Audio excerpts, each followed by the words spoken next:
யார் என்னன்னு கேட்டியா நீ? ஆ கேட்டேன். எல்லாம் நம்ம ஊர் பொண்ணுதான். யார் பொண்ணு? வணிகர் சங்க தலைவர் ஜனார்தனன் பொண்ணு. சொல்லு மீனா. ஜீவா, எங்க அப்பாவுக்கு நம்ம லவ் தெரிஞ்சு போச்சு ஜீவா. அண்ணங்கிட்ட பேசுனீங்களா? அண்ணன் ஏதாச்சும் சொல்லுச்சா? உங்க அண்ணன் பயப்படுறாருடா. நம்ம போய் பொண்ணு கேட்டு அந்த பொண்ணோட அப்பா நம்ம வீட்டையோ கடையோ ஏதாவது செஞ்சுட்டா,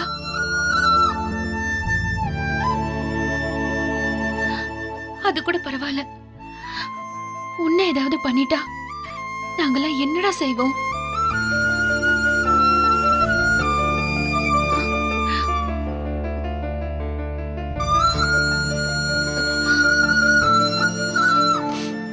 ஜீவா, அண்ணி ஒன்னு சொன்னா கேப்பியா? அண்ணி ஒன்னு நல்லதுக்கு தானே சொல்லுவேன். உங்க அண்ணன் கிட்ட பேசினதுக்கு அப்புறம் நானும் ராத்திரி பூரா தூங்காம யோசிச்சு பார்த்தேன். நடக்காத விஷயத்துக்கு நாம எதுக்கு ஆசைப்படணும்? நாம போய் பொண்ணு கேட்டு கடை வீடு எல்லாம் இழந்து அதுக்கப்புறம் மீனாவும் இல்லாம கஷ்டப்படுறதுக்கு பதிலா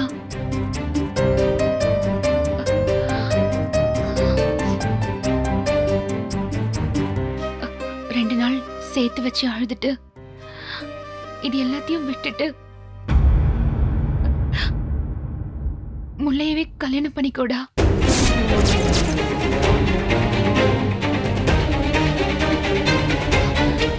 ஜீவா,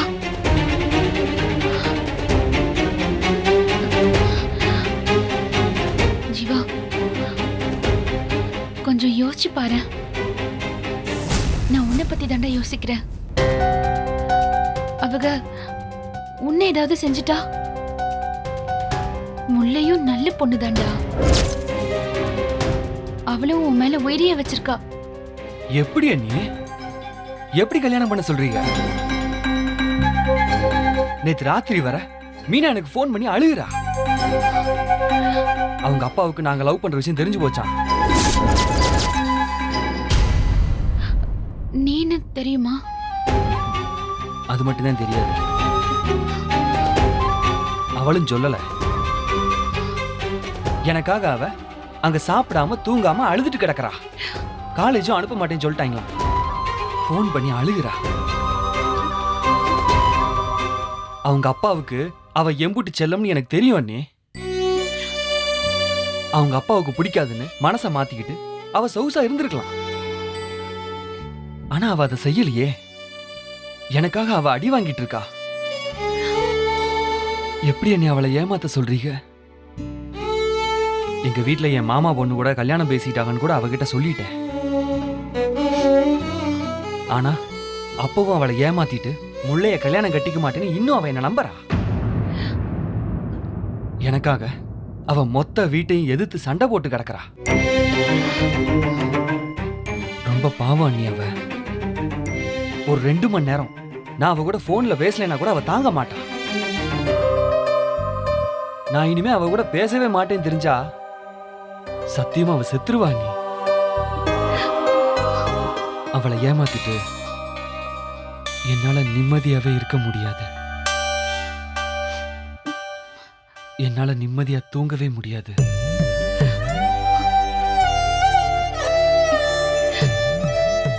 அழாத அழாதடா. எப்படி சிரிச்சுக்கிட்டு சந்தோஷமா இருந்த புள்ள நீ. உன்னை போய் இப்படி கோணி குறுகி அழ வச்சிட்டனே ஜீவா. நான் இந்த வீட்டுக்கு என்னைக்கு உங்க அண்ணனை கட்டிக்கிட்டு வந்தனோ அன்னைக்கு உங்க அண்ணன் கிட்ட சொன்னேன், உங்க தம்பிங்க என்னால அழ மாட்டாங்கன்னு. ஆனா இன்னைக்கு என்னால நீ அழுதுட்டு நிக்கிறியேடா. அழாதீங்க. இந்த வீட்டுக்கு நான் நல்லது மட்டும்தான் செய்வேன். என் பிள்ளைங்களுக்கு நான் சந்தோஷத்தை மட்டும்தான் கொடுப்பேன்னு சொன்னதெல்லாம் பொய்யா போச்சு பாரு. எல்லாம் என்னாலதான் என்னாலதான் என்னாலதான்.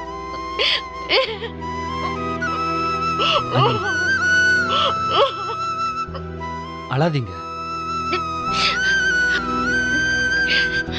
நீ சந்தோஷமா இருப்பேன்னு நினைச்சு இப்ப நான் உன்னை எங்க கொண்டு வந்து விட்டிருக்கேன் பாரு ஜீவா.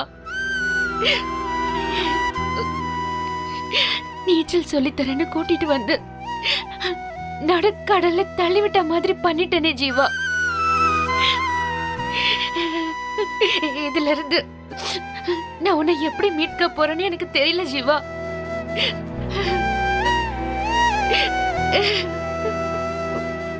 இல்ல நீங்க அழாதீங்க. உங்க மேல ஒரு தப்பும் இல்ல. நீங்க என் நல்லதைத்தான் யோசிப்பீங்கன்னு எனக்கு நல்லா தெரியும். இப்பவும் நீங்க தான் என்ன இதுல இருந்து வெளியே கொண்டு வருவீங்கன்னு நம்பிக்கையிலையும் உரிமையிலையும் உங்ககிட்ட கேட்கிறேன் நீ. ஜீவா, நீங்க மீனாவை பொண்ணெல்லாம் கேட்க வேணாம் நீ.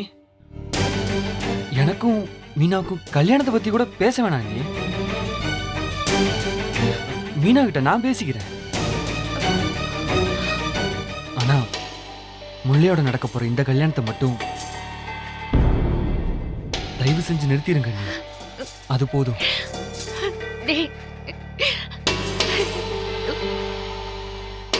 இந்த கல்யாணம் வேணாம் நீ. ஏதாவது செய்யுங்க ப்ளீஸ். எங்களுக்கு நீங்க மட்டும்தான் இருக்கீங்கிற உரிமையில தான் உங்ககிட்ட கேட்கிறேன். தயவு செஞ்சு ஏதாவது பண்ணுங்க.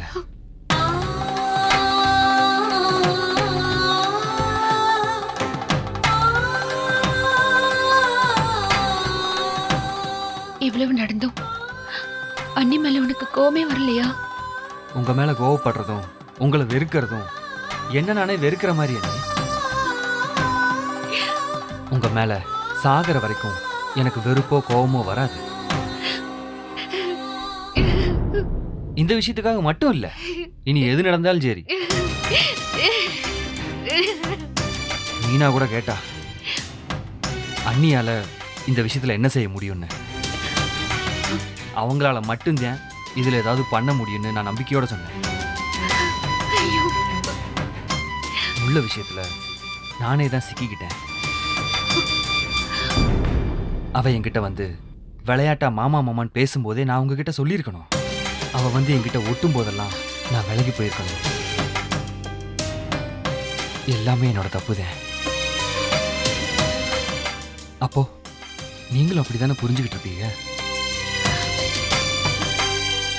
அப்படி பார்த்தா இந்த கல்யாணம் நானே போய் மாட்டிக்கிட்டது தானே. இதுல இருந்து என்ன காப்பாத்துங்கன்னு தான் சொல்றேன். காப்பாத்துவீங்கன்னு நம்புறேன்.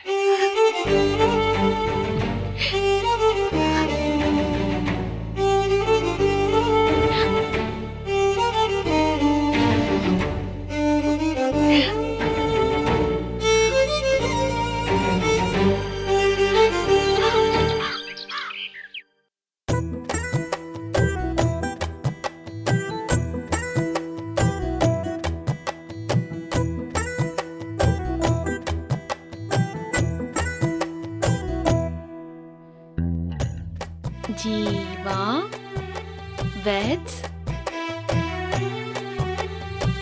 முல்லை.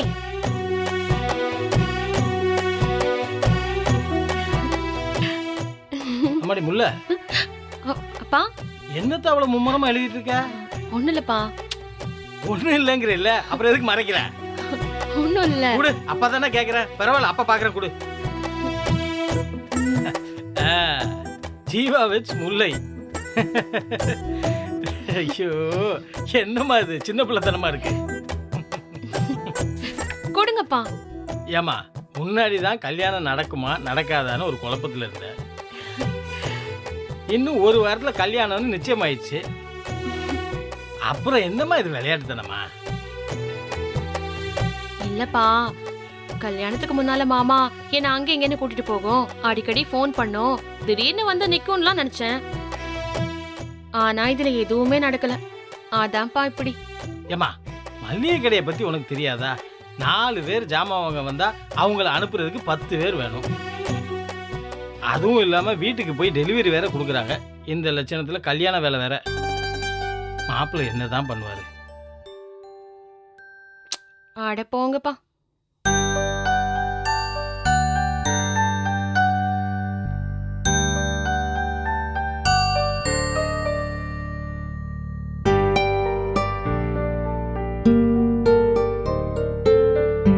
இதுக்கெல்லாம் போய் சலிச்சுக்கிட்டா எப்படிம்மா?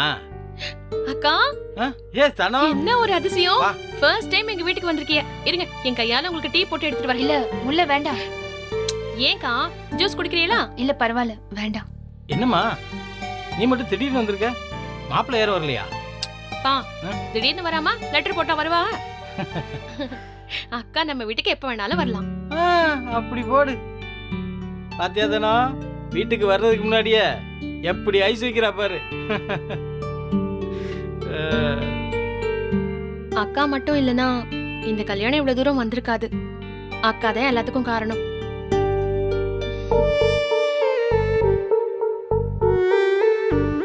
ஏமா இவ என்னெல்லாம் கிறுக்குத்தனம் பண்ணிருக்க தெரியுமா?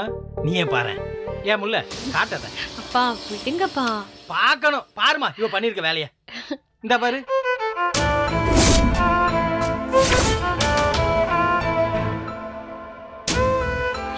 கொடுங்கப்பா.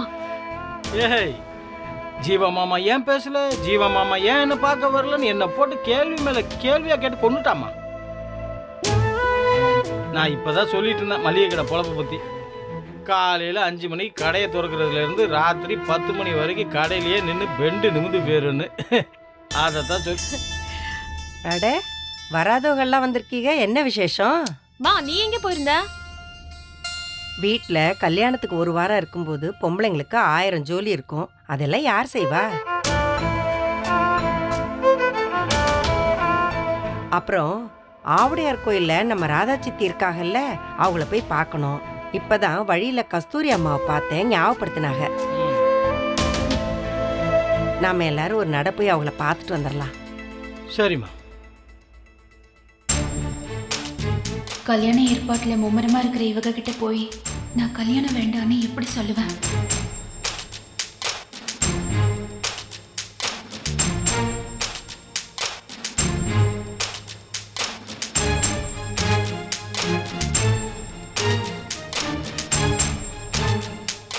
ஏன் வந்தவ அப்படியே நிக்கிற? உட்கார வேண்டியதானே? அப்புறம் பார்வதி கவனிக்கலன்னு அங்க போய் சொல்றதுக்கா? ஏமா அதை கொஞ்சம் அழகாத்தான் சொல்ல. ஓ, இப்ப அழகா சொல்றேன். உட்காருத்தா, உட்காந்து வந்த விஷயத்த சொல்லு. அக்கா, நான் ஜூஸ் கொண்டு வரேன். கண்டிப்பா குடிக்கணும், சரியா? இல்ல முல்ல கொண்டு வரேன்க்கா. என்னம்மா தனம், ஏதோ தயங்குற மாதிரி தெரியுது.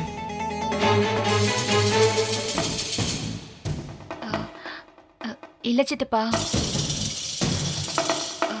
அது நாம பாட்டுக்கு கல்யாண ஏற்பாட்டெல்லாம் சரசரன்னு பண்ணிட்டு இருக்கோம்.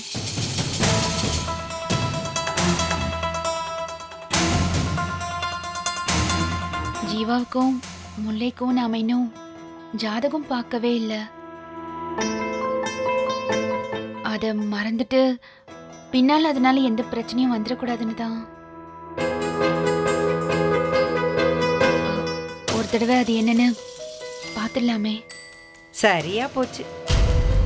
தானே ஏதோ பெரிய பொறுப்பானவ, தனத்துக்கிட்ட ஒரு வேலையை கொடுத்தா அவ கிழிச்சிருவான்ல சொன்னாங்க. தேதியை குறிச்சு கொஞ்ச நாள்ல கல்யாணத்தை வச்சுக்கிட்டு இப்பதான் ஜாதகம் பாக்குறேங்கிறிய.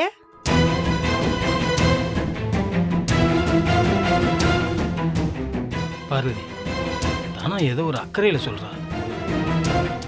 தனத்தை விட என் பொண்ணு மேல எனக்கு அக்கறை இருக்குங்க. அதனால நாங்க ஜாதகம் பார்த்துட்டு தான் உங்க வீட்டுக்கு நாங்க பேசவே வந்தோம். 10ல் 9 பொருத்தம் நல்லாவே இருக்கு. அப்புறம் என்னக்கா, ஜூஸ் குடிங்க. தனம், நாங்க ஜாதகம் பார்த்துட்டோன்னு அங்க எல்லாத்தையும் சொல்லிடு. மூர்த்தி மாப்பிள்ளைகிட்ட கூட நான் போன்ல பேசிக்கிறேன். எனக்கு தோணல. வீட்டுக்கு வந்த சொந்தக்காரங்க கேட்டப்போதான் எனக்கே ஜாதகம் பார்க்கணும்னு ஞாபகம் வந்துச்சு. அத்தையும் எதுவும் சொல்லல. சரி, பொறுத்தோ இருந்துச்சுன்னா சரிதான், சந்தோஷம்தான். நான் வரேன் சித்தப்பா. அக்கா, ஜூஸ் குடிங்கக்கா. இந்தாங்க.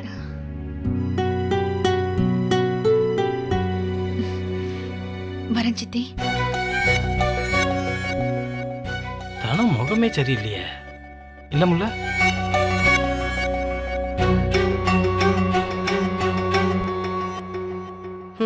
எப்படி சரியா இருக்கும்? இவளுக்கு ஆரம்பத்துல இருந்து இந்த கல்யாணமே பிடிக்கல. அதுவா நின்னு போயிடும், உங்க அக்கா சம்மதிக்காதுன்னு நினைச்சா அவங்க சம்மதிச்சு அது பாட்டுக்கு கல்யாண வேலை நடக்கவும் இவளால தாங்கிக்க முடியல. அதான் ஜாதகம் அது இதுன்னு சொல்லி கேக்குறதுக்கு இங்க வந்துட்டான். மா இதுதான் சாக்குன்னு எதுவும் சொல்லாதம்மா. அக்கா இந்த கல்யாணம் நடக்கணும்னு எம்பிட்டு கஷ்டப்பட்டிருக்காங்கன்னு எனக்கு தான் தெரியும். ஆமா, இப்படியே நம்பிக்கிட்டுருமா. உனக்கு சரியா ஒரு நாள் அவ வேட்டு வைக்க போறா. இல்லைன்னா எவளாவது கல்யாணத்துக்கு கொஞ்ச நாள் முன்னாடி ஜாதகம் பார்க்கணும்னு வருவாளா? பார்த்து பொறுத்த இல்லைன்னா கல்யாணத்தை அப்படியே நிறுத்திடுவாளாமா அவ. நாடகக்காரி. இவளை நீங்க 2 பேர் வேணா நம்பலாம், ஆனா இந்த பிள்ளையார்பட்டி பார்வதி நம்ப மாட்டான்.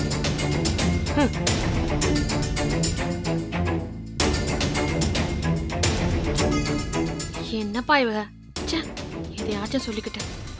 தனம் எதுக்காக இப்ப வந்தா? ஜாதகத்தை பத்தி எதுக்கு இப்ப பேசுறா? நம்மகிட்ட ஏதோ சொல்ல வந்துட்டு சொல்லாம போறாள. என்னவா இருக்கும்?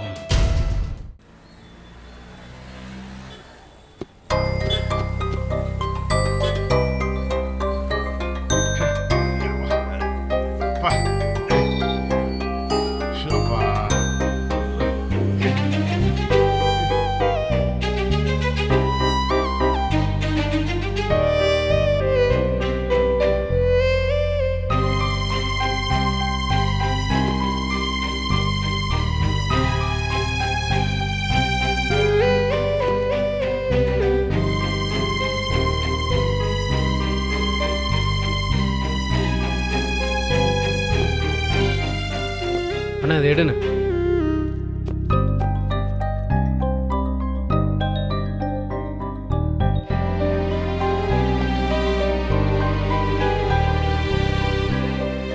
என்னாச்சு உங்க 2 பேருக்கும்? நானும் பார்த்துக்கிட்டே இருக்கேன், சரியில்லையே. ஏய் அது வேற ஒண்ணு இல்லடா. அவனுக்கு கல்யாணம் முடிய போதில்ல, அதான் கிறுக்கு பிடிச்சிருக்கு. இந்த குன்றக்குடியில இவனுக்கு மட்டும்தான் அதிசயமா கல்யாணம் நடக்கு. அதான் பறக்க பறக்க முடிக்கும். நானும் பார்த்துக்கிட்டே இருக்கேன். அவனுக்கு கல்யாணம் நிச்சயம் பண்ண நாள்ல இருந்து பொத்திரு கிளம்புதான், பொட்டு கடலை கீழே போடுதான், அப்புறம் அழுதான். ஒரு பொம்பளை உடம்புடி கருப்பி கேட்டா இவன் தேங்காய் தூக்கி கொடுங்க ஐயா. இந்த லட்சணத்துல கிரிங்கிரிங்கன்னு செல்ல சவுண்ட் கேக்கு. அதை எடுக்கான், பேச மாட்டேக்கான், கட் பண்ணி உள்ள போடுதான். அப்ப அந்த செல்லு அவனுக்கு எதுக்கு? கடையில் நிக்கா, தப்புன்னு ஆளை காணல, எங்கேயா வெளியே போயிருதான். எங்க என்ன நடக்குன்னு எனக்கே தெரியலையே.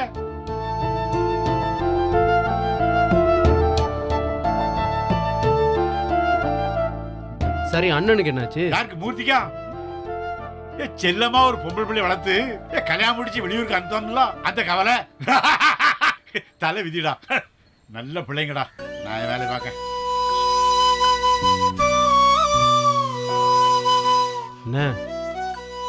என்னண்ணே? என்னடா? ஏன் ஒரு மாதிரி இருக்க? என்ன ஆச்சு?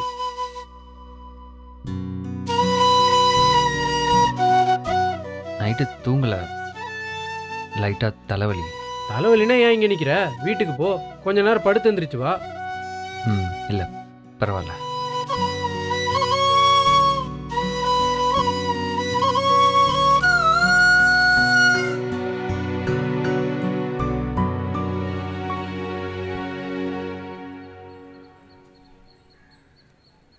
அண்ணே, பணம் ஏதாவது பிரச்சனையா?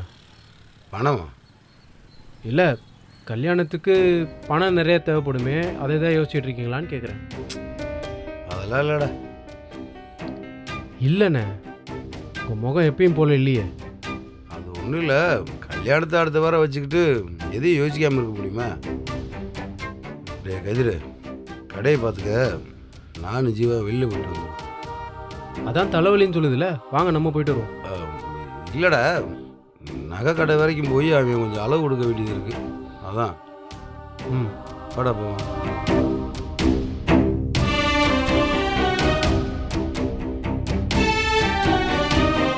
வா.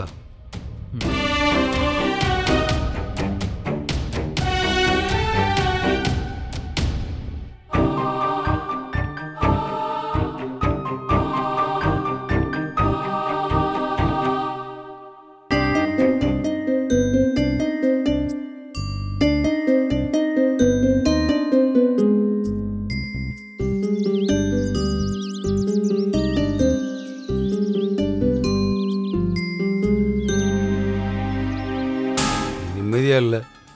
நீ கஷ்டப்படுறேன்ட்டு நல்லா தெரியுதுடா ஜீவா. உனக்கு இந்த கல்யாணத்தில் இஷ்டம் இல்லை, நீ வேற ஒரு பொண்ணை விரும்புறேன்ட்டு தானே சொன்னான். நீ வேற ஒரு பொண்ணை மனசில் நினச்சிக்கிட்டு தெரிஞ்சதை விட அந்த பொண்ணு யாருன்னு தெரிஞ்சப்போ தாண்டா உண்மையிலே நெஞ்சு பிடிக்கிற மாதிரி இருந்துச்சு.